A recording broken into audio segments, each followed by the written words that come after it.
everyone. It is Sharla Kornegay, aka Sharla K, coming live to you guys with another Forever Friends Academy episode. How are you guys doing tonight?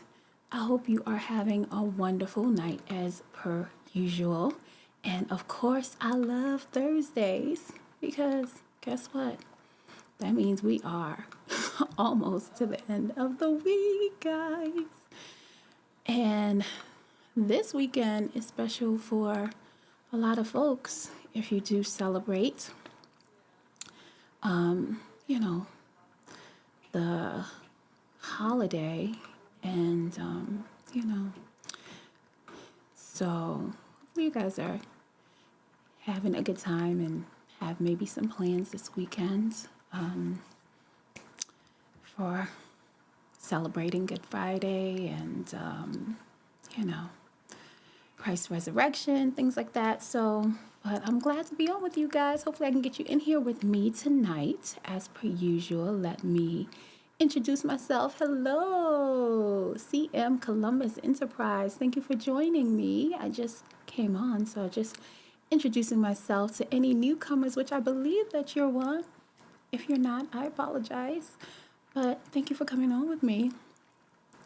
Let me introduce myself just in case there's someone else. My name is Sharla Kornegay. I'm an author, performing artist, recording artist, and creator of Forever Friends Academy and Interact Coaching.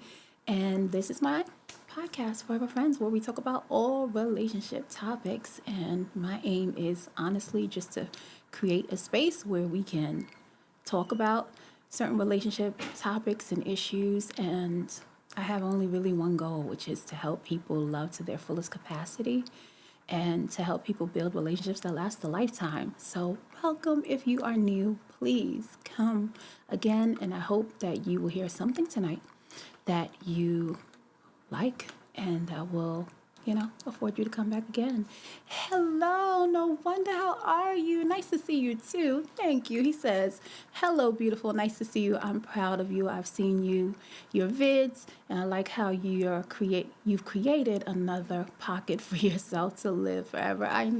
That touched my heart. Thank you so much, because this is what it's all about. I love to create things that outlive me and outlast me, whether it's the songs I record or, of course, the conversations and the coaching exercises and things that I create, so that prayerfully something that I create touches someone's heart somewhere and that they can apply to their life. So I appreciate you so much for that. All right, so since I got some of you guys in here, I have 2 questions tonight at the top of the podcast that I would love to hear your answers on, that ties into what we're going to be talking about tonight. So the first question is, 1, can you tell me what is the most attractive about you without giving me a physical attribute? Tell me what is the most attractive about you that is not a physical attribute of yours.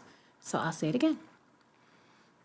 The first question for tonight is, tell me what's most attractive about you that's not a physical attribute. Because our topic tonight is, what is your attractiveness? I wrote a book called 7 Stages of Love and Relationships, and that's the first stage that we talk about in the book. So I wanted to dive into that tonight. So that's the first question that I wanted to give to you guys tonight. And of course, I usually sometimes provide questions because I have clients who are single who always ask me, what kind of questions can I ask if I want to getting to know someone that can hopefully facilitate conversations that lead to more in-depth conversations, and of course will let me get a good understanding of who they are without it feeling like I'm like interviewing them, or feeling like there's awkward space. So that's one of those questions that you can use. No wonder said, trailblazers move way different than matches. Oh, thank you. And he says, my intellect and my way to transfer it into words and or songs. That's a good one, no wonder. That's a good one. My intellect is definitely something that can be attractive for sure. And I know many other people, I put it in my book, the difference between attraction and attractiveness. And I think it's very good to understand that because, I don't know, maybe some of us might have had the experience where we might have had a immediate attraction or a quick attraction to someone, but the relationship did not have what was necessary, the necessary attractiveness to be able to continue on, right? And so you can be attracted to someone. Attraction can happen by happenstance. It could be that you were in, the same place, depending on how you were feeling that day, etc. You might have thought that found someone attracted, more attracted to that person in the moment. And then as you begin to be around them, conversate with them, you're like, okay, this is not what I thought it was, and that's just because, again, attraction can happen by happenstance. Now, attractiveness is something like what No Wonder gave me, where you're telling me the qualities that you know or understand, that you understand about yourself that would cause someone to continuously be intrigued with you or be interested in you. Or would want to continue to dive in and get to know you. So I appreciate that. No wonder intellect, all right? So let me see if I get some other answers from anyone else who's on here. And I'll repeat it again for you guys just in case someone came in the middle and, wants to know what we're talking about. I just put out a question tonight. And the question is, let me know what you feel is the most attractive about you that's not a physical attribute. So I'll answer while I'm waiting to see if I get some more answers from the people who are on. And I honestly was torn in between two things, and I'm probably still torn. But I guess I have to pick one. And I think, oh man, I thought by the time I got in here that I would be able to pick one, but okay, I'm going to pick one. All right, I think, because there's two things that I really, really think that is attractive about myself that's not a physical attribute. And I think the first one I'm going to say is my adaptability. And I want to kind of mix my adaptability mixed with courage. And when I say courage, I really just, maybe if I wrap it up and just say I'm a faithful person. So I guess my faithfulness. I guess that can surmise the two things that I'm kind of torn in between. Yes, I'm a faithful person, my faithfulness. And what I mean by that is if there are things that are happening in life, as they do for many of us, we have to adapt quickly when change occurs, and especially if that change is unpredictable. When I find myself in life circumstances like that, thank heavens, thank God, he put something inside of me. I think it's the mixture of courage and trust that allows me to swiftly just kind of be able to, kind of adapt quickly to it. So then when those things occur, it doesn't feel like I am, I guess it doesn't make me emotionally not stable because of that characteristic. And I think it makes, for me, I definitely think it's attractive personally for me as I'm going through the situations, because it allows me to have, which, my anchor is God. So that faith allows me to stay steadfast in knowing that whatever I'm experiencing, I'm going to be able to, right? He's going to help me see my way through it, and I'm going to come out stronger. And I think how that affords me to be attractive to someone else is that, there are people in my life, whether it's something that they're going through or we're going through together, I'm that person, whether they call or the person that they know when they're going through certain stages or phases in life that can come with maybe a lot of pressure or stress. They know that if I'm with them, it kind of brings a sense of ease and a sense of peace through the storm. So I think that's one of my most, attractive things that I possess, which I'm grateful because it really is helpful in life, just for me, in the way that I process the things that I go through. And it definitely affords me to kind of pull out the gems in, while I'm going through the fire. And it helps me to kind of add so many different principles on to my life and who I am. And then, of course, the people who are around me. I have witnessed where, like I said, it kind of brings a certain amount of peace, even though we clearly have to either progress through situations, challenging situations, and it becomes a fruitful type of experience because we do come out stronger. So I think I'm going to go with that one. When I first thought about it, I was like, oh, I think my understanding is what's attractive, like the way that I'm able to kind of understand things and articulate it. But I think the one that I said to you guys first, the faithfulness, definitely the mixture of courage and trust and how it allows me to navigate through this life. Going through things, definitely, but seemingly like, I went through it untouched and unbothered. And I definitely know that is because I am definitely cradled in God's hand as I'm going through those things. So that is the first question of the night. And my second one that I wanted, well, I guess I'll give you guys the quote for tonight. And the quote for tonight comes from the book that I've written. Well, my second book, because I've written 2 books. My second book, 7 Stages of Loving Relationships. And the quote goes like this. And yes, I did write the book, y'all. But I have this habit of restating things and rephrasing them, not in the exact way. So I always, even in my own book, y'all, make sure I read it so that I read it the right way to you guys. So I'm going to read it. The quote goes like this. The quote goes like this. Our outcomes are birthed out of the character we possess. Our outcomes are birthed out of the character we possess. And I'll say that one more time. All right, the quote for tonight is, our outcomes are birthed out of the character we possess. All right, so that's the quote for tonight. And as always, do you think that's a truthful statement, truthful principle in it?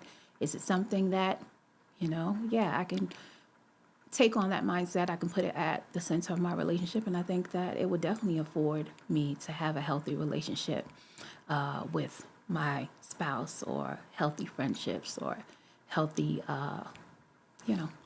business partnerships, etc. Because, I like to give out principles that are all around and that people can kind of dive into. So that is the quote for tonight. So definitely let me know if you are on the replay crew and you're watching this later. Please, I definitely would like to hear your answers to the first question about what is most attractive about you. That's not a physical attribute. And I also would love to hear, what you think about that quote. Do you think it's true? And how would afford basically for you to kind of grow and facilitate growth in the relationships that you have. So clearly, I definitely believe in it because I put it in my book. I definitely agree with that quote. And we talk about it often on this show, I always say that there are people who want to love, there are people who choose to love, and then there are the people who have the capacity to love. And I think in any relationship, that have people who have good intentions, that are good-hearted people, who have no, deceitfulness. They're not deceptive. They're really wholehearted, good people. I think that we can find ourselves in relationships where you have 2 good people who have good intentions, but because they had good intentions, but not necessarily didn't think about their capacity to meet those intentions that they have in their heart out to do, then the relationship kind of folds, or it collapses, or it stays in a stagnant state that where growth can't happen in the relationship because of that, because maybe they wanted to, because they like the idea of being in a relationship, or the idea of what they, I guess, envisioned or believed what a relationship should provide for them. And then there are the people who choose but don't really have the understanding, right? And aren't equipped, and maybe either did not go through the due process or do the necessary work to get equipped to be able to navigate the relationship, to go through the challenges that most definitely will come their way. And then there are the people who have the capacity to love, which the only way you can really test capacity is, one, to go through things and be able to stand through the tests of time and change that goes on in your relationship, as well as you to build capacity, you have to take on more. You have to want to serve more. You want to have to give more and do more, right? It's like if you have a shot glass and God pours into that and it starts to overflow, then it's like, okay, oh, you need a cup now. Maybe you need 4 ounces, maybe you need 8 ounces, and that starts to overflow. And then now, okay, maybe you need a jug, or a gallon, etc. But that only happens in life as we want to know ourselves more and what we have to offer, and then be willing enough to be able to serve in greater capacity to people. And so to tie it into that quote, the outcomes and the experiences. And I know I've been there. I've seen many different people in different ways. I started in my relationship, my friendship with my husband young. So the relationship development area of my life has been a consistent area that has thankfully consistently been growing. But there were so many other areas in life, especially like career and deciding what to do and knowing who I am as a singer and a performer. All of that I had to go through the process, of knowing who I am and holding my own. And I remember I used to see so many, virtuous, at least in my opinion, people who were like virtuosos when it came to, their art and their craft. And, I could have all the good intentions in the world and say, oh, I want to do what they're doing, or I want to be as skilled.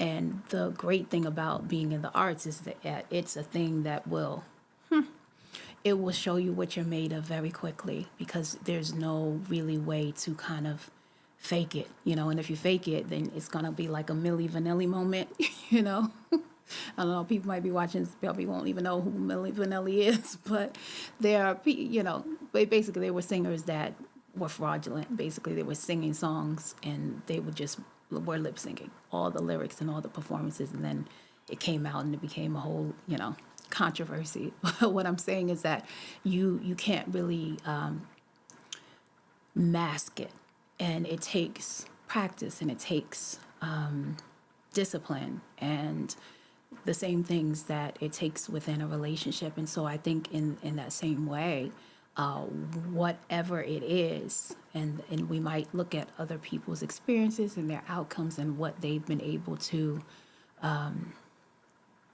afford to have or afford to experience. And at the end of the day, that is because of whatever character that they possess, that they were able to, be able to acquire those things or be able to experience those things. So most definitely, the things that we desire, whether it's in a relational or relationship sense, or whether it's in our careers, the best thing, at least that I've found out that I can do, and that I'm still doing, because I still meet so many different people who are functioning in a certain type of excellency that I admire. And, I can ask them what it is that they're doing, and how often do they do it, and what characteristics best help them to get there. And then I could try to, acquire some of those skills, sharpen the ones that I have.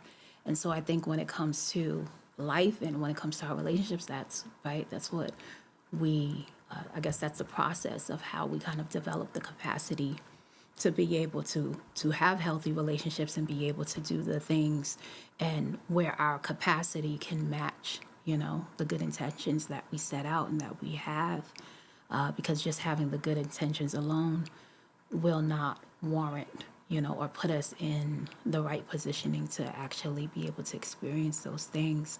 Hey, it's Trisha. How are you? Hey, beautiful. How are you? Thank you for popping in with me for tonight. I just threw out a question, so feel free. I don't know how long I have you, but if you want to answer the question that I popped out at the top of the podcast, it is, excuse me, what is the most attractive thing about you that is not a physical attribute? Can you tell me the most attractive thing about yourself that is not a physical attribute? So that's what you came in on. And I was basically explaining to them that I thought, and I think that the most attractive, I guess, attribute about myself that's not physical is that I'm just a faithful person. And thank God, He gave me courage mixed with, I guess I have the courage because I put my trust in Him. And I can be able to mix that courage and trust to have faithfulness to move through every situation and know that, I'm going to come out either stronger or I'm going to come out extracting a lot of gems necessary, and that it's not going to break me, but I'm going to be able to adapt to whatever change that is occurring. And adapt doesn't mean just accept what's going on, but be able to quickly shift and where it's not emotionally causing me to be not stable, so that I can't, be able to fully process what I'm experiencing and use whatever that experience is as a resource for me to come out better, come out a better version of myself. So that's what I was explaining. And we are talking about what is your attractiveness tonight? And I used to talk about this topic at length. I used to go on, I don't know if anybody remembers or is still on Clubhouse, but I used to go on Clubhouse a lot. And I would do a room almost every week that talked about, what is your attractiveness and are you leveraging it when it comes to relationships? And I used to love the discussions, and it is the first chapter in my book, 7 Stages of Loving Relationships. And in the book, I basically say that, what I think all of us have an even playing field when it comes to attractiveness. And please, I can hear people already like, no, no, Sharla, no, we don't. Everybody is not equally attractive. And I know when you're saying that, you're probably thinking about the different, physical attributes, how the symmetry of the face, all the things that, they talk about when it comes to researching attractiveness. I don't mean that everybody looks the same as far as on a scale of 1 to 10 and rating someone's attractiveness as far as physical attributes and body shape and disposition, all that. No, what I'm saying and what I do state in my book is that while we have many different variations of how someone looks, and of course, beauty is a subjective thing. Some people like certain things and they have preferences. So of course, that is going to be kind of a scale that it depends on the person. But what I do say in the book is that what we all are provided with, though, is energy in this life, right? Every one of us who had the grace given to us to wake up in the morning was giving a certain amount of time, and we, within that time, we get the beautiful and powerful choice of what we're going to do with that energy, right? What we're going to do. So in the book, I say that the most attractive person is a person who has, positive energy and knows how to wield it, in their purpose and do it. And I said I state in my book that, while of course everybody has different attributes, we all are allotted, right, time and energy, and not all of us use it in the same way. But what I'm sure, if you can think of, and maybe you can do this while you're on with me, is actually envision someone. And if you can think of someone in your life who you feel like they are a person that you just feel like they are very, very good with the way that they manage their energy, what they use, how they invest their time and energy, and what that yields back to them.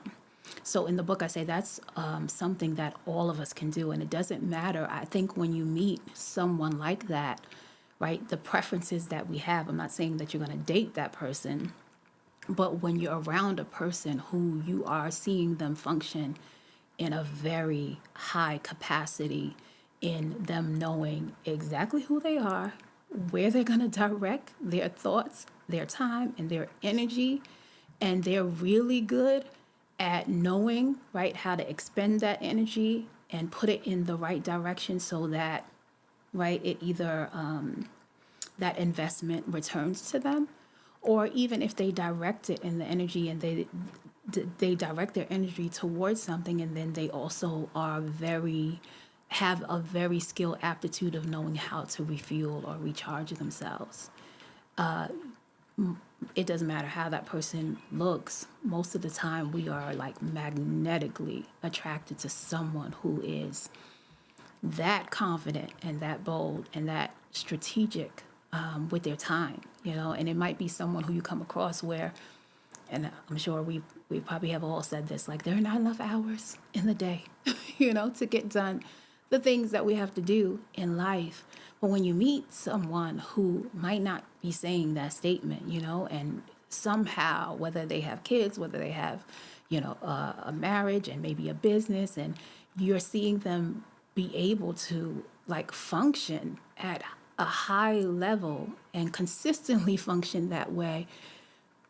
I know for me, if I see that person, I'm going to ask them a question like, how are you doing this? How are you doing this? Because one, it's an answer to a question that many of us have when we're trying, right, to, as they say, balance all of those areas in life and feel like, if we focus on one area, then we forsake another, or that other area weakens. So that is something that we can fine tune always when it comes to our relationships. Because before you think about what you can do, whether it's with your spouse or your partner, or whether it's a business or a friendship type of relationship, whatever you are setting out to do, whatever you are setting out to say, the energy that you carry is going to proceed. It's going to precede whatever it is that you want to say or what you want to do. So I don't know if you've ever experienced this, but where you can hear two different people say the exact same thing, but maybe the other person reaches you and the other person doesn't, And, many people will say, well, yeah, I've experienced that. And maybe they might say, maybe it's because of the place that that person holds in that person's life. And so they'll listen to them more, etc. And, but that's true. And oftentimes as well is that sometimes, right, like the energy that someone carries, as well as if that person is saying it with a certain energy and they actually have, right, the receipts, the evidence that they have been functioning in life, right? The power comes through them because they have been able to actually function in this thing. They've been able, it's no longer somewhere in the clouds in theory, but it's something that they've been able to actually produce in their life. So now when they say that, not only are they carrying energy that is positive, but it's also now empowering because it's not just something that is a thought that they thought of, but it's something that they actually have actualized in their life. And so, in my book, I say that's one of the things that anyone, and that's why I say we all have an even playing field when it comes to attractiveness in relationship. Not attraction. Attraction is heavy on the physical beauty, the body shape. It's going to deal with the subjectivity when it comes to what someone prefers. But attractiveness, that's different. Those are the qualities, the things that you possess within that is going to allow someone to say, man, I continually want to come back and come back. Think of like your favorite ice cream or your favorite meal. Like me, I'm a typical Jamaican because some of my favorite meals is like I can eat plantains every day. Like put me on an island alone and just give me plantains and some oxtails. That's my favorite meal, right? But I can't eat the oxtails every day. So let me take that away. But I can't eat the plantains. I can eat the plantains every day. So I'm saying it in that sense that okay, what is that thing about you? Attractiveness is that quality that you possess that the people around you are going to say, I'm going to come back every single time. Like, I just can't help it. I need to come back to this person because maybe after I realize every time I come to their podcast or I come and have a conversation with them, I feel this boost of energy. It's something about their presence, or maybe I feel more confident. It's more in that vein is the best way I can say it. And the person that I'm thinking of that I can kind of give you guys an example, and I'm thinking about it now, like maybe I shouldn't use this example now because I don't think this is what well, maybe not. I guess you guys will be the judge. The person I was thinking of is Oprah, and I was going to use her as an example. And I was just thinking in my head before I was presenting it to you guys, because I don't know if a lot of you know about the whole controversy about her taking, the weight loss drug and her being on Weight Watchers and then having to kind of pull out of it. So nonetheless, there's some different thoughts about her right now and they're not all positive. So I was like, do I want to bring up this example? But I'm going to bring it up anyway. And the example that I want to bring up about her is more so in her early days when she was doing her show, the Oprah Winfrey Show.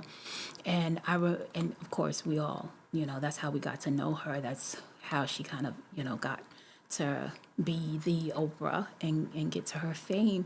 And one of the qualities that so many people would say about her, I mean, just across the board, men and women, right, was not only her kind of, she had a warmth to her, like almost like a mothering characteristic that made her very relatable, but also very welcoming and understanding, and that caused people to watch her show over and over and over again. Now I don't have to tell the story because we all know, but that's an example in that sense where it's like, okay, you can identify what it is about this person that it is like so appealing, almost like magnetically attractive about them that makes me want to come to them time and time and time again. And why is this important and why are we talking about this on this podcast? Because how many people are in relationships where it was fireworks, in the beginning, or where it was, as we all have heard before, and many of us, maybe not, I don't want to say all because I want to generalize, but a majority of people might have said, okay, the honeymoon phase, right, where things are hot, things are great, everything's going great. And then, then here comes the routine, right, that comes along with any type of relationship that's going to be long lasting. We fall into routine, we fall into our daily responsibilities, duties, and building life together, right? And then it seems like the attraction can fizzle during those times. So that's why this conversation is important in relationships, because it's important for each individual to identify what they feel like is attractive about them, right? And again, just wanted to distinguish, we're not just talking about attraction and physical attributes. That's why I asked the question in the beginning that I did at the beginning of the podcast of, can you tell me what is the most attractive about you that is not a physical attribute? Because attractiveness is not just simple type of one and done, attraction that you have for somebody. And I'm sure you guys have either experienced this or maybe have heard people say where they've met very beautiful, attractive people based on, how their face, the symmetry of their face, maybe their body composition, etc., where you can fall completely, right, out of being intrigued with that person because there was an attraction, initial attraction, but no attractiveness to continue, right, the health of the relationship or continue the interest to dive deeper and want to dig deeper. And so that's why this conversation is important. One, you want to know that about yourself, not only to be able to leverage it, because that's what, that's the room that I used to have often at Clubhouse. That's what we would talk about. I would ask people to identify what they felt was the most attractive about them. And then I would ask them, how are you leveraging it, right? How are you leveraging that attractiveness that you told me? Because we should do that. We should do that not only in our relationships, because it's going to help continue the fire to burn bright in the relationship. It's going to help us keep intrigued and interested with one another. But even on business ends, even if you're a person, whatever it is, whether you provide a service or you provide a product, it has to be attractive, right? And not just the product being packaged attractively or the service, but also, right, maybe the delivery, the way you communicate it, and how you, I think most importantly, how you present, the best of you. In that example that I gave of Oprah, like that is a part of who she is, and she highlighted that and was able to show that consistently in her early days. I'm not talking about the controversy that she's in right now about the weight loss drug that she's taking. I'm talking about, when she was doing her Oprah Winfrey show. And I definitely can attest, I didn't watch it like a whole bunch like that, but my grandma used to watch it all the time. So anytime she watched it, then I would watch it. And then there were certain interviews that I thought were really good and I was interested in, then I would watch it then. But across the board, anytime that I would watch, I can definitely see why, the reasoning behind why she is and was so successful in her, in the growth of the show. Because she definitely did come off very relatable. She definitely had, and I'm sure there are people who have their own opinions, and many times where she's interviewed people and she's asked certain questions, that were I guess what people would consider hardball ball type of questions that people had to answer. But I think overall, especially when it came to her just doing her show, she definitely had like a relatable and welcoming presence to her. That was undeniable, that made people want to continue to watch. And I think the questions that she asked, I know that was one of my biggest takeaways from her, because clearly if you come to my show, you have heard me many times ask inquisitive questions that don't just hit your mind, but they hit your heart, right? They make you think about it, they make you reflect, but they also can hit your heart and your soul. And I think that was definitely one. I think I'm just like that anyway, but definitely as I watch her, that was something that I wanted to take on when it came to, and I'm just inquisitive about life anyway. So I really listened to a lot of the ways that she articulated her question, and so much that one of our friends started calling me Baby O because of that, because of the questions that I asked. And my company, Interas Coaching, that's where I do my private clientele, it actually stands for internally ask, because the questions that I oftentimes ask a lot of my clients, they say that, oh my gosh, these questions that you ask me, I feel like it's piercing my soul. So that's, I was just using her as an example that you can use, and I wanted to tie it in to just show how, if you are thinking about something that you can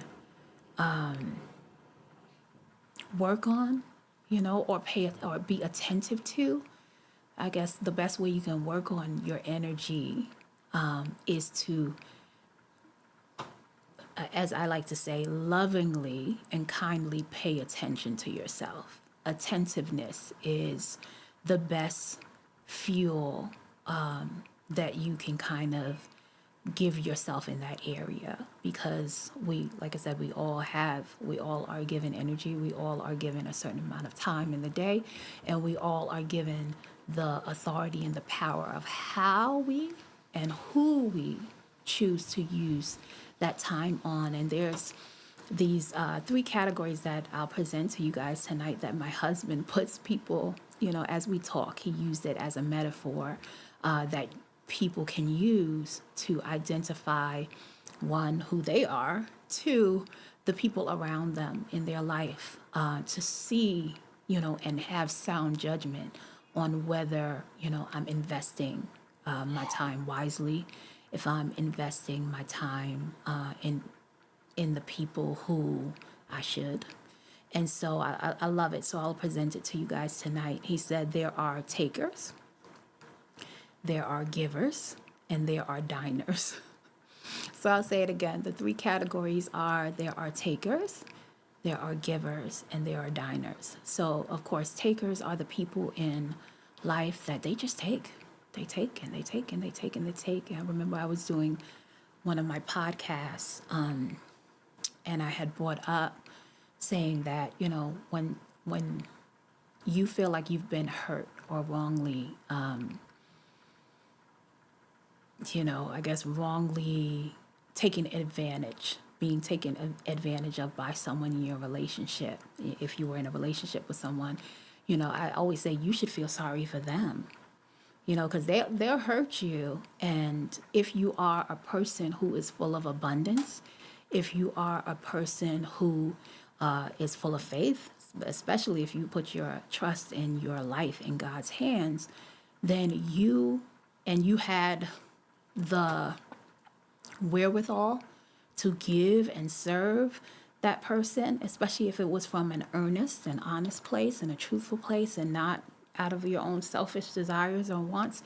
If that was the case and that person still tried to do something deceptive to you or towards you and try to take from you, you have to feel sorry for them, because that person who is a taker is a person who has to jump from person to person, place to place, with their poverty-stricken hands out to get, because they don't have it of their own, right? They don't have it of their own. So they're going to have to find another person to take from. And people like that in life, if they don't necessarily, take the opportunity to see themselves, to change, then they live a life, a pattern of their entire life that way, and where you don't, you don't. And so, I remember I gave them the example, hey, Maya, how you coming here making me laugh already? And Yolanda, thank you for joining the live. She said, their poverty-stricken hands, and she started laughing. Jeez Louise, I know, but it's very real, I can't give it no. I got to keep it all the way honest and direct with you. But that's the best way I can explain takers. That's what it is, So if you are listening and you do inventory of your life and you look around yourself and you see that you might be, investing your energy and your time towards takers, then that's something, right? We want to reappropriate how we're expending our energy. And oftentimes when you find yourself in relationships with takers and you constantly are doing that, and even though you're abundant in energy, that type of pattern will keep you stagnant. You won't grow, right? Because we, again, are all given, time, and we're all giving energy, and the beauty in it and the honor that we have is that we get to assess, who we should give that energy to, and I always say on this podcast that you should give without expectation, and that's very true, but that doesn't negate, and let me not say but, and that doesn't negate that you still have the power to assess whether the person you want to give that energy to, you will have, or if there's good reasoning for you to give towards that person, and then, have the capacity to be okay, expecting that that's unfruitful ground and it's not going to return anything to you, right? You know what I mean? So it's okay if you assess that that's unfruitful ground and no, I'm not going to place my energy there because it's just not worth it. It's just not worth it, especially since I know the principle is that I have to give without expectation, right? So if I know the principle is that true earnest giving, true earnest being able to experience authentic love is that I need to give from what God has poured into me out into others, and I want to give without expecting it, and that's the principle, then okay, I'm going to make sure that I honor this opportunity that I have in life and be able to assess if the person that I'm directing the energy towards, one, I'm going to have the capacity to walk away and be okay that what I sold to them, they either did not receive or they did nothing with. Am I going to be okay with that? If I'm not, then okay, next person, right? Next person who will take the opportunity to receive what I have to offer. So that's a taker, right? So the taker goes around with their poverty-stricken hands, taking from others because that is the only way they can get. Because there is no inner well spring, right? That is coming from them for them to be able to give anything out of. It is a void. It is a black hole. So they just have to continue taking, right? So when you see people like that, don't really even waste your anger on them. It really is more of a, like I said, kind of a sad state and a pitiful state because they won't have anything unless they take it, right? So that's the first thing. And then, of course, there are givers. And I don't really have to explain that too in-depthly because you understand, right? The people who are givers are the people who grow. They don't just have good intentions about what it is that they want to do, but they have went through the due process, or they're continuing to go through the due process to build their capacity to serve, right? To understand how they can give towards others. So that person is abundant. And the interesting part about the giver is, like I said, you can't have a taker without a giver, right? So the givers are abundant and they're there, but it does not mean that the giver cannot waste their energy or their time directing it in to the wrong person or the wrong place, right? So just because you have an abundance of it doesn't mean that we should be, misfiring and not having targets and not assessing who we're giving to. And as a giver, you want to give to, of course, the people in your life and the areas in your life that are going to reward you the most meaningful experiences, the most optimal, right, levels of elevation, things like that. So my husband says, he says a lot of quotes that y'all hear, but I'm going to say these two. He said that misplaced faith is failure. And I love that quote because it's so true. Misplaced faith is failure. And oftentimes we'll have a conversation about, misuse of time is like sin, basically. Like what if sin was just you misusing your time, or misdirection, of your energy and your time. And, because it's missing the mark, right? Missing the mark is the target. You want to hit it straight on. So that means that there's, like if you're playing the game darts and you want to hit it right in the 10, if you don't land on it, then yeah, you missed it by maybe whatever, amount. So definitely, if you're a giver, you want to think about it in that way, because I think and I have definitely been guilty of this, is that when you are abundant in certain things, you can just kind of like, I got it, so I can give it. It's kind of like a person who has a whole bunch of money, it's like, okay, I got it, I can just give it. But I'm thinking about that movie In Time by not by him, but Justin Timberlake starred in it. And in the beginning, when he, gets all of the time that he gets, that the riches are equivalent to how much time you have in that movie, and then he gives so much to his friend, thinking it was going to help him out, and then his friend ends up dying, right, because he had his own addictions and own things that he had to work out, and he basically used that time, and it ended up killing him in the wrong way. So I think when you're a giver, that's what you want to assess and pay and be attentive, that you're not just misusing your time and misdirecting and putting it in the wrong direction. Maya says, because sometimes they don't have what they need because Jesus is trying to see something. We got to let God be God. Yeah, absolutely. And I think, that's one of the hardest lessons, if you're a person who's a giver, is because, you want to give. You want to give, and in your first thought, it's like, what? And you almost feel bad if you don't give, right? Because you are so abundant in something, that it's like, why wouldn't I give this? I have such a surplus of either energy or money or time or love, etc. But it is exactly what Maya just said. Is like, sometimes you can get in the way because you can create all different type of scenarios, whether it's codependency or whether that person literally just lost their life because you misused your time and your energy, and you gave them something that they really just didn't need, just because you felt like you had a surplus of it. So yeah, right, so we got the takers going around with their poverty-stricken hands, taking from everybody so they can have. And then you have the givers, right, who are, of course, giving out of their own surplus. And then we have the diners, which I like the diners.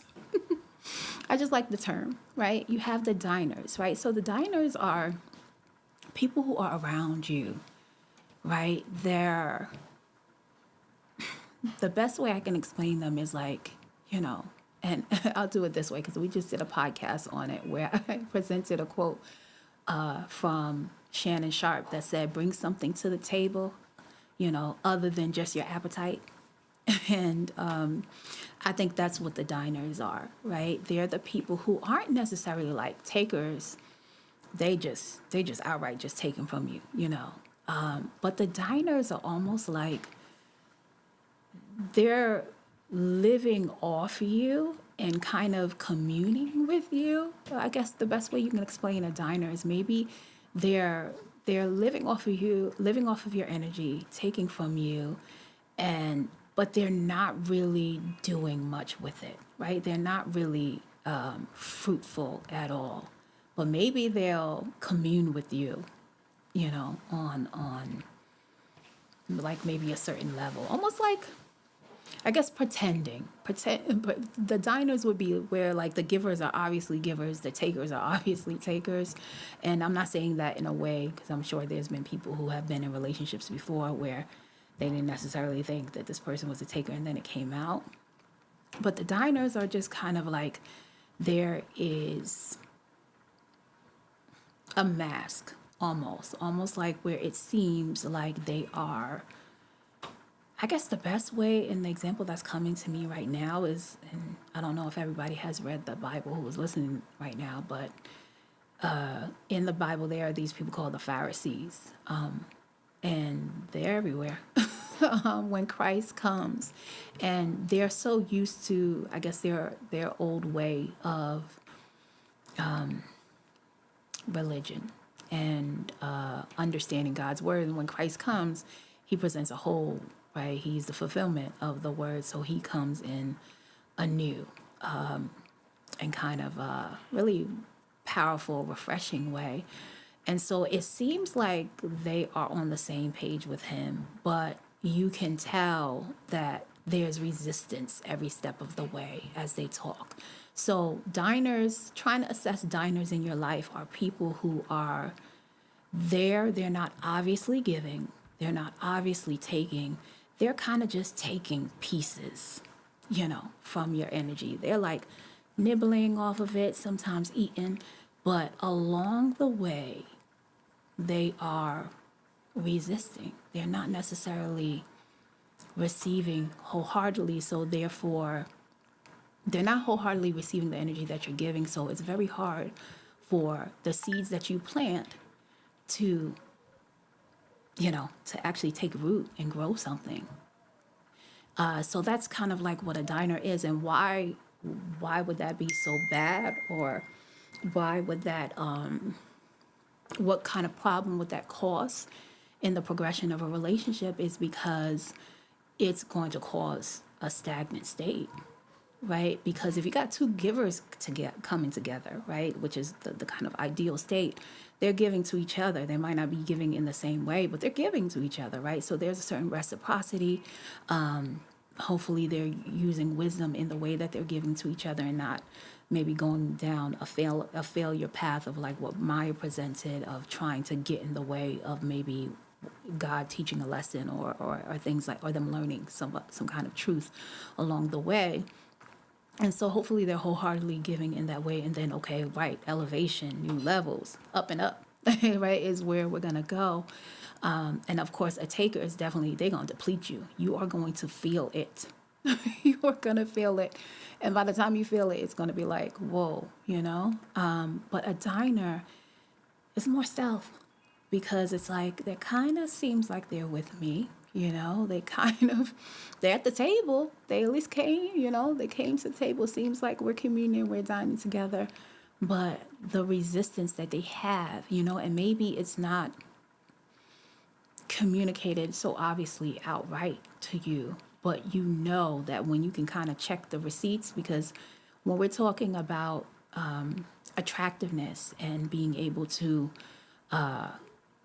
use your energy in the right direction and invest it in the right people and in the right things, there will be evidence. There's no way that you won't see fruit that will show you the receipts and the evidence of what is being cultivated and what is growing out of the development of this relationship that I'm in, whether it's a marriage, whether it's a friendship, whether it's a business partnership. And the diners is very tricky, because those are the people who can kind of seem like they're understanding or seem like they're with you, but they kind of create you, not create you, but create a stagnant type of rhythm and state with you, because there is, whether it's an inner resistance from what you're doing and not wholeheartedly maybe believing in the vision that you guys are supposed to be believing in together to get to, the end of, or I don't say the end of the line, but, or the end of the road, but meet the next goal, or bring the next vision into fruition. That resistance causes them to just kind of just eat off of your energy, but not necessarily produce anything, because of either their internal resistance that causes them to resist, what you're offering to them, but not in complete, like, where they're just taking and they're shutting the door.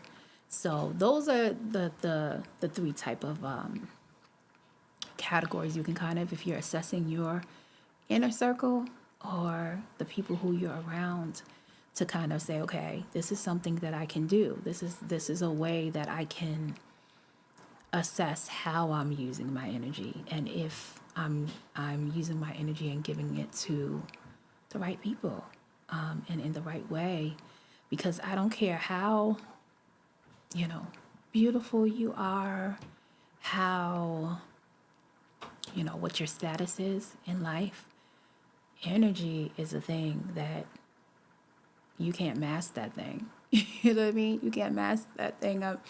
I'm sure many of you guys have probably experience meeting beautiful people that from afar you looked at them, and whether it was a woman and she was extremely gorgeous or extremely beautiful, or it was a man and he was very handsome, and then you started getting close to them, and maybe they might have even said something, and the energy that they have, and it's just like really off-putting, and it don't matter how much gloss that woman got on her lips, and it don't matter how tall that man is, that energy turned them from a 10 to a 1 or a -1, -3 in a heartbeat, right?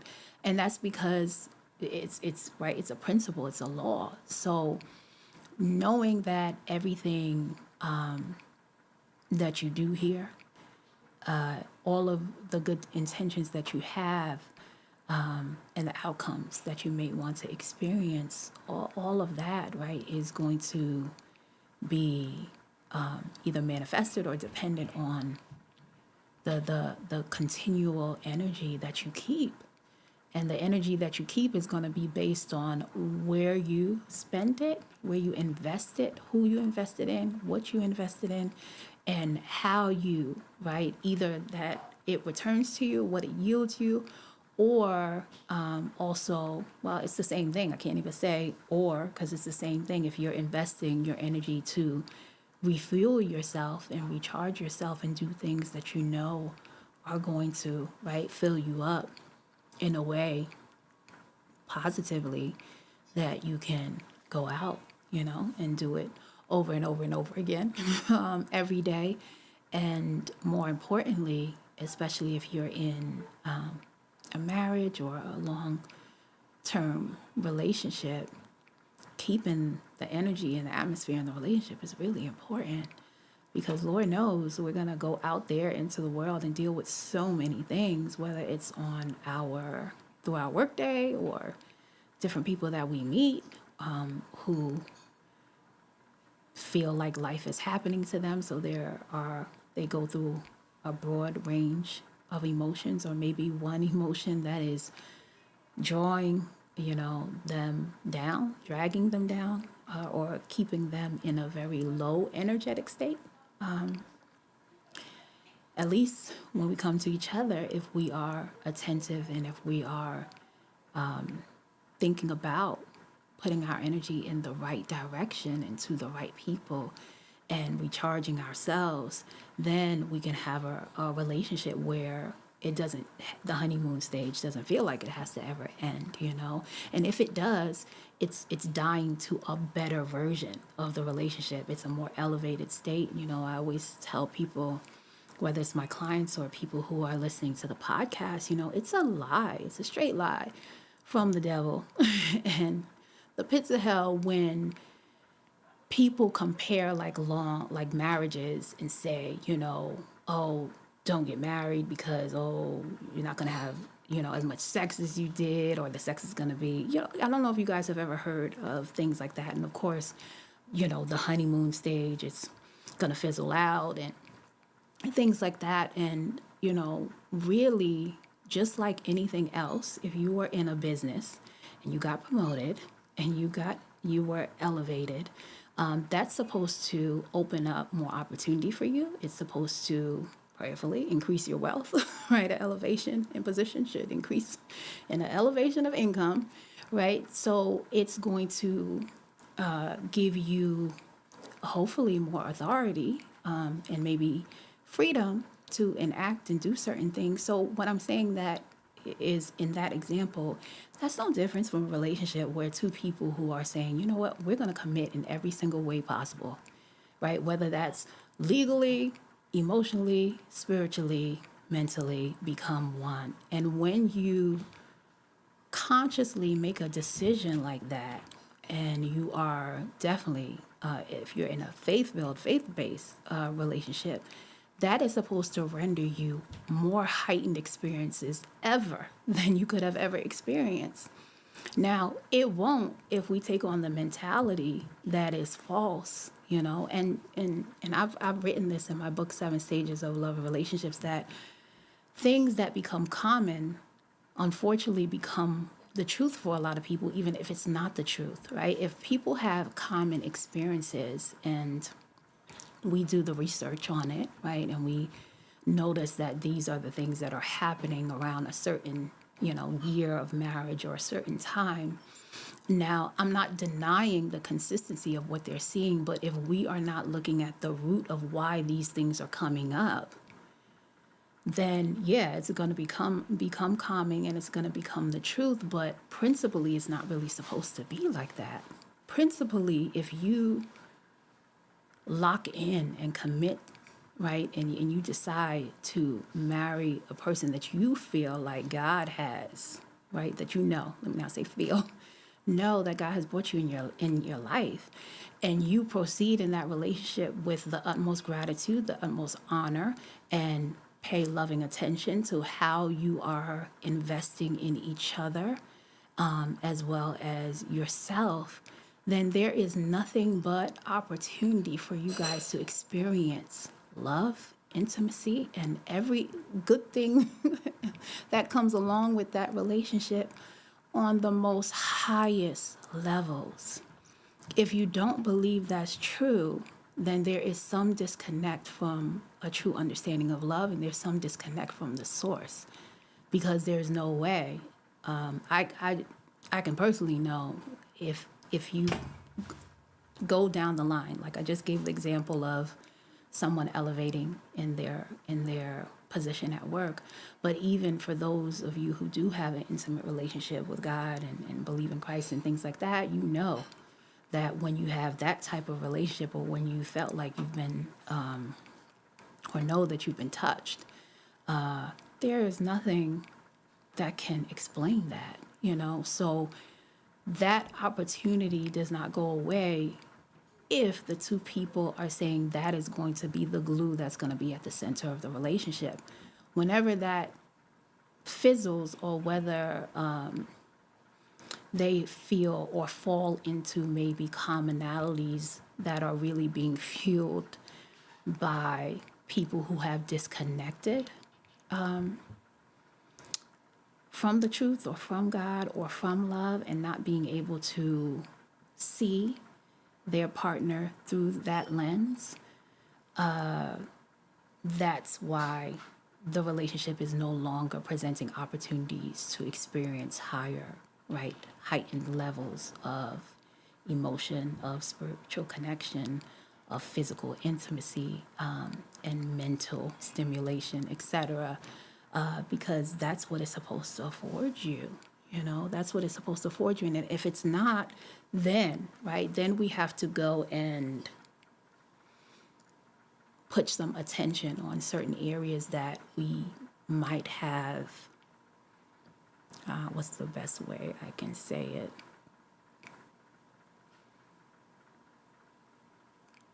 We might have not put, I guess, our energy, invested the necessary energy and time and attentiveness to be able to experience that in the relationship. So that's why we're talking about this tonight. And there's some newcomers that came in while I was talking. Welcome, Vontes. It's another one, Sparks. How are you? As always, good to see you. And I think that's Lamote Bree. Welcome. And my beautiful sister, Bernay. How are you? How are you guys? You guys came in the midst. I have been on for a while. We are talking about what's your attractiveness. That was the topic for tonight. And the question that I popped out in the beginning, feel free if you want to answer, was, tell me what is most attractive about you without giving me a physical attribute. So tell me what's most attractive about you that is not a physical attribute. And so, of course, it tied into the conversation tonight. We are talking about what's your attractiveness, and are you leveraging it? What's the most attractive about you, and are you leveraging it? Because you want to leverage it in your relationships, and leveraging it just means you know what it is and you are highlighting that thing. Okay, kind of like somebody who has, I don't know, what do you highlight? I don't know, if somebody has beautiful eyes, I don't know, it's shaped a certain way, and they put eyeliner around it just to, heighten it, or if they have colorful eyes naturally, they're going to do something to highlight that area. So when it comes to our other qualities, we can highlight those things too, to create continual intrigue and interest in the relationship. And that's what we want. And sometimes we were talking about how sometimes the passion or the harmony or, the things that keep us locked in, intrigue for our spouses, or if you're in a relationship with someone, is because either don't know what your attractiveness is and you're not leveraging it. And we were talking about, of course, all of us are different. We don't all possess the same attributes. But one of the things that I put in my book was that we all have energy and we all have the opportunity to expend it and refuel, right? We all have the authority and the power to invest it in who we want and what we want, and the way we invest it and what we do with it is going to render us, right? Certain experiences is going to make us attractive to certain people. And so that's what we've been talking about tonight. And you guys kind of came in on, at least I think, when I was breaking down the different type of people that we can invest in our life, the takers, the givers, and the diners. And so that's what we're talking about. And if you can, I guess, walk away or go away tonight with anything, is to understand, doesn't matter how you look, we all come in different shapes, sizes, skin complexions, and things like that. Of course, that's going to be what it's going to be. And beauty is subjective depending on, who you're in front of and what their preferences are. However, so attractiveness, though, is something that we all can be able to understand and be able to use our energy in a certain way and, charge ourselves so that we can charge the people who we encounter, because energy is granted to all of us, no matter what your shape is, what your size is. And I had said in the beginning, when you meet someone who is functioning in such excellence where they are, right, they're harnessing that positive energy and they're using that positive energy and purposefully kind of directing it and targeting it, especially if they're doing it in ways where they're targeting it in areas of life that are essential and they're primary, and they're areas that none of us can really negate the importance of and the meaningfulness that we get from it. It is so inspiring. I don't care how they look. I don't care if they're not your preference, if they're skinny, if they're bigger, we are magnetically attracted to someone who can be able to just possess a certain type of positivity and positive energy and aim that energy at people, at things, in areas in life, and improve it and cause things to function at really high levels. It's a very admirable and inspiring, I guess, type of action or thing that someone can do to be able to watch. And it usually ignites for you to want to do that as well. I know for me, I've had many different friends where, whether they'll ask me or my husband, and they'll be like, how are you guys doing this, And especially if we have conversations, because we're, everybody goes through challenges and change in life. And, Many of our friends have seen us literally serve people, bring them into our homes and help with detrimental parts of their life, like, marriage and relationship and career moves and things like that. We have people who come to us to either get a moment of space so they can get their own clarity in our home, or to get some guidance. And we're doing this while balancing our own family and balancing our own challenges. And I remember some of my girlfriends when I was doing my videos and I was singing, I was doing all these performances and I was doing the coaching. And they're like, how? But Sharla, how? How are you doing this? We need to know, because, either I just had my first child or now I'm done. I'm done. And, I have said to them, of course, I get my sources from the power of God, and his spirit that fuels me. And I also told them that when it comes to, serving my family, serving my husband or my children, that fuels me. It doesn't deplete me, because I know that's first things first. I know that's primary. So when you do what's first, right, and you do what's essential, then it fuels you to do the other things. And what I have experienced is that when you really do lovingly pay attention to, and you understand the limitless power of the spirit that you possess and the authority that you have to be able to direct that energy at something or someone who you feel like that if you sow the seed, that there is fruit that is going to reproduce from it. And I think even aside from that, because there's been so many times that I have chosen to direct my energy, and even if I didn't get the fruit directly from that particular situation, I already know what the law is that fruit is coming.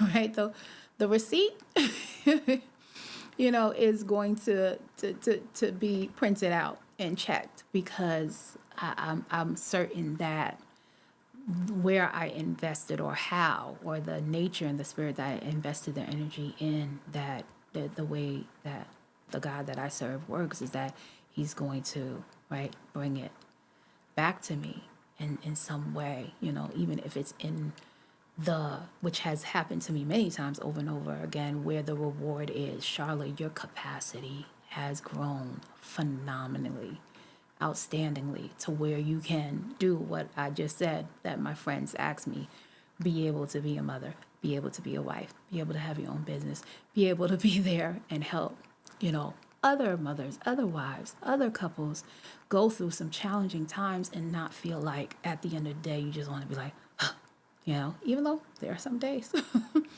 where I'm just knocking out because I've expended a lot of energy. But what I'm saying is that, the purpose, when you are flowing and when you are pouring from out of your purpose, then man, that it fuels you. It fuels you to do other things. It really does. It's not this, and unfortunately, the world sometimes paints this picture and writes this script that,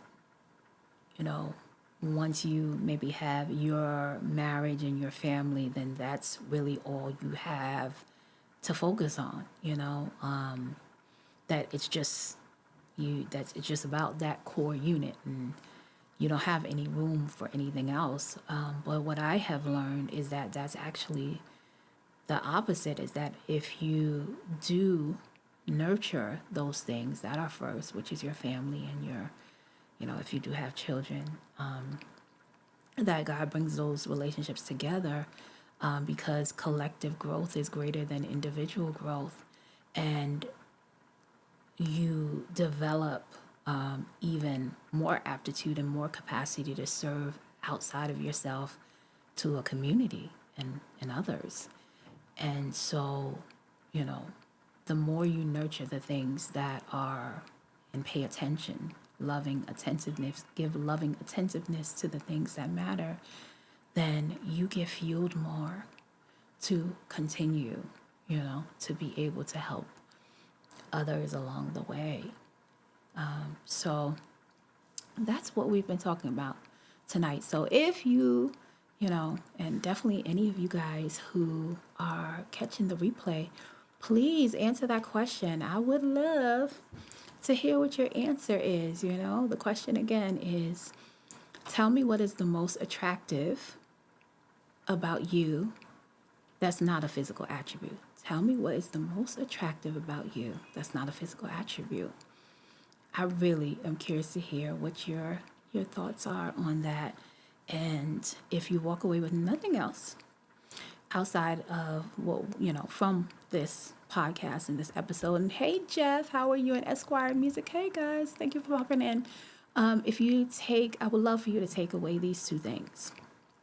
One is that people come in a variety of shapes, sizes, and looks. Attraction is not attractiveness. Attraction can be a one-time thing, and one-time moment.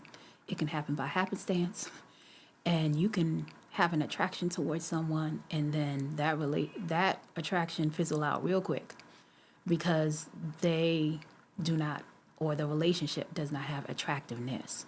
Attractiveness is what qualities either a person possesses or the relationship possesses collectively that's going to keep both of you intrigued with each other and interested in each other for a lifetime, over and over and over again.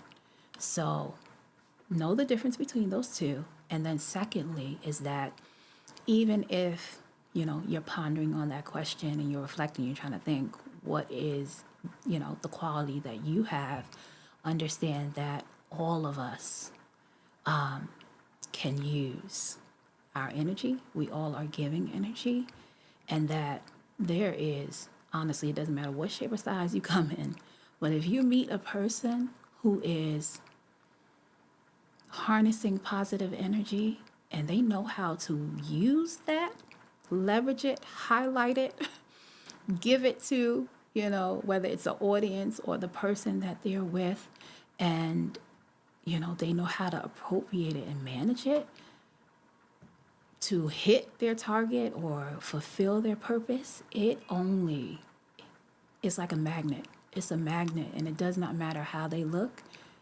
They might be selling the product, they might be selling the service. You might just want to hear them speak because of what it is that you experience when you engage with them, because that positive energy is undeniable, and energy put in the right direction and used in the right way is impactful, to not just that person, but everyone around them and anyone who encounters them.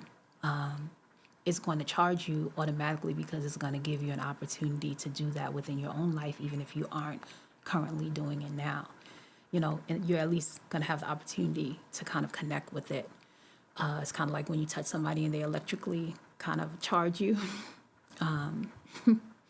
It's kind of like that. So if you don't know what is attractive about you, you can start there.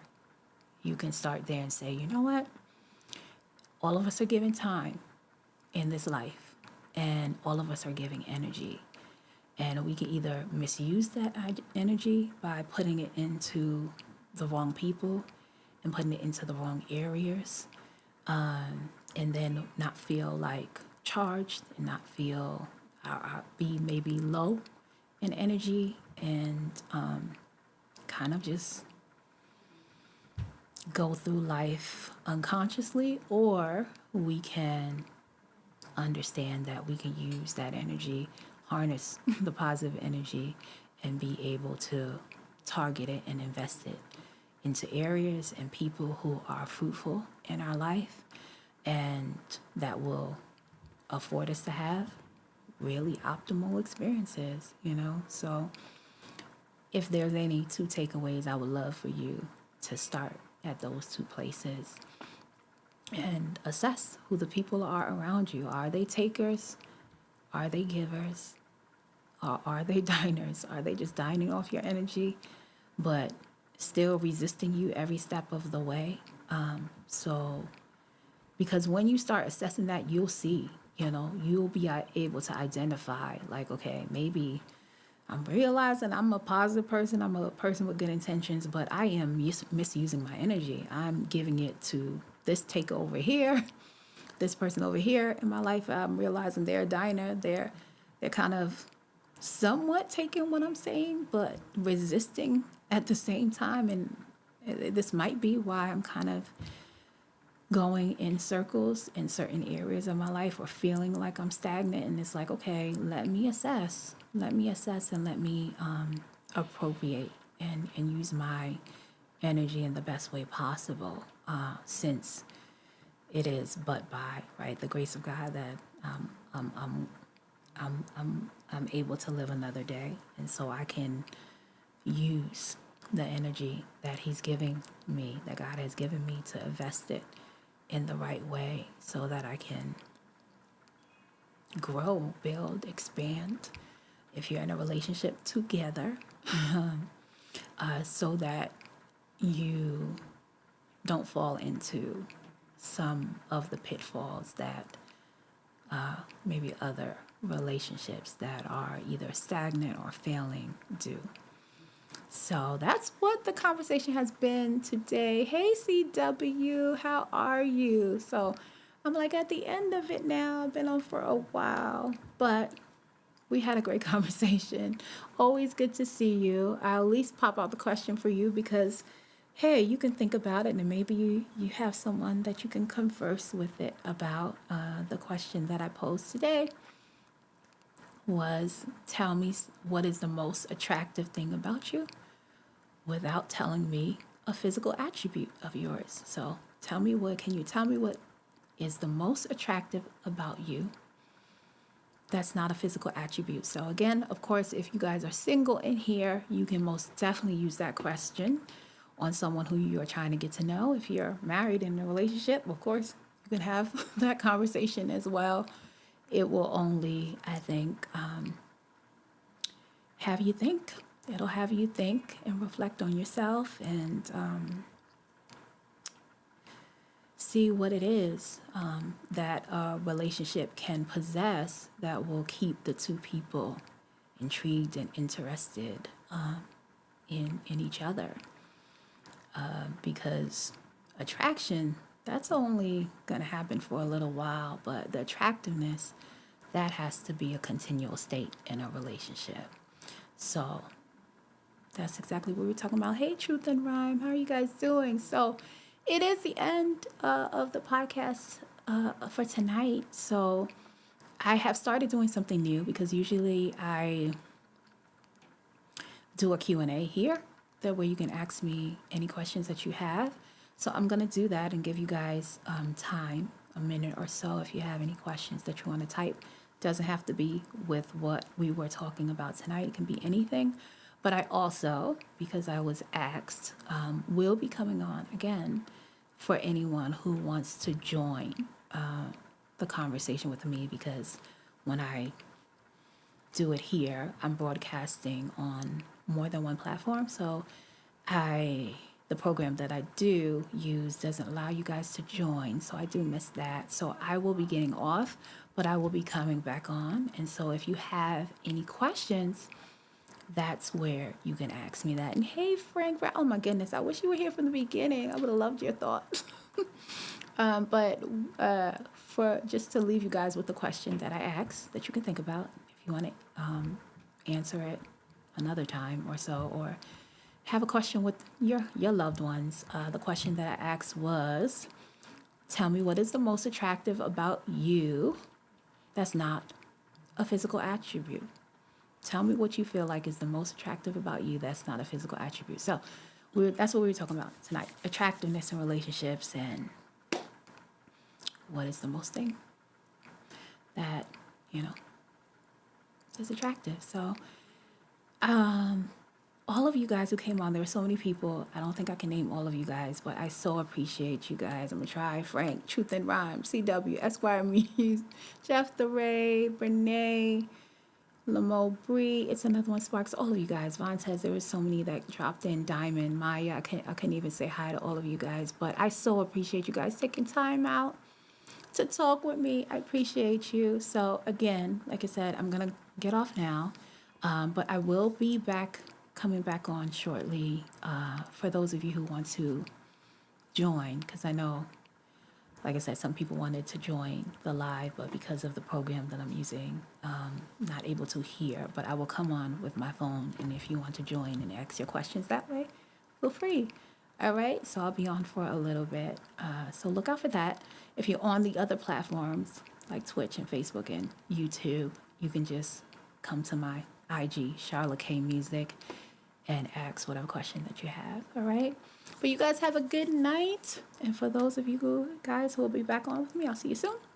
And if not, for those of you who aren't, have a lovely night. And as always, always remember to live to love freely. All right. Good night, guys. Bye.